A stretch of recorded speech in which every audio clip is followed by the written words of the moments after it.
आसमान में उड़ते इन पतंग को देखिए, रंग बिरंगे, काले नीले हरे पीले, सभी तरह के पतंगों से आसमान पटा पड़ा है।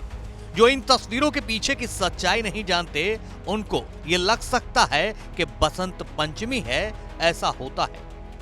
पतंग उड़ाते इन किसानों को देखकर सोचने वाले ये भी सोच सकते हैं कि लड़ाई लड़ने आए थे किसान, लेकिन अब तो मौज मस्ती पर उतर आए हैं। तो आप जान लीजिए, किसान मौज मस्ती और वक्त गुजारने के लिए पतंग नहीं उड़ा रहे हैं, बल्कि ये इनकी लड़ाई का हिस्सा है।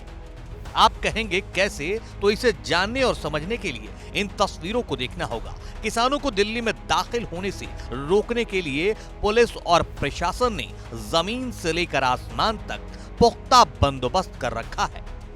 जमीन पर कीले बिछाई गई, सड़कों पर बड़े बड़े पत्थर बिछाए गए हैं, कटीली तारें, कंटेनर या यूं कहें कि जो बन पड़ सकता था वो कर रखा है, जिसका असर भी दिखाई दे रहा है।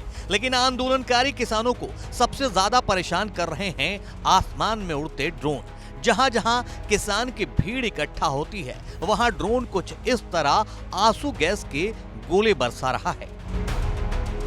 लेकिन अब किसानों ने ड्रोन से मुकाबले का पुख्ता बंदोबस्त कर लिया है। देसी जुगाड़ से आंदोलनकारी किसान अब ड्रोन का मुकाबला कर रहे हैं।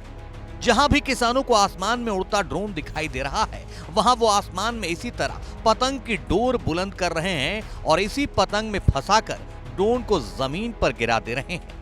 न सिर्फ पतंग, बल्कि किसानों ने ड्रोन को जमीन पर गिराने के लिए कुछ और देसी जुगाड़ भी अपना रखे हैं। टेनिस के जिस बॉल से क्रिकेट या लॉन टेनिस खेला जाता है, उससे निशाना साध कर ड्रोन को गिरा दे रहे हैं। किसान अपने साथ गुलेल लेकर भी आए हैं। गुलेल के अचूक निशाने से भी ड्रोन को जमीन पर गिरा दे रहे हैं।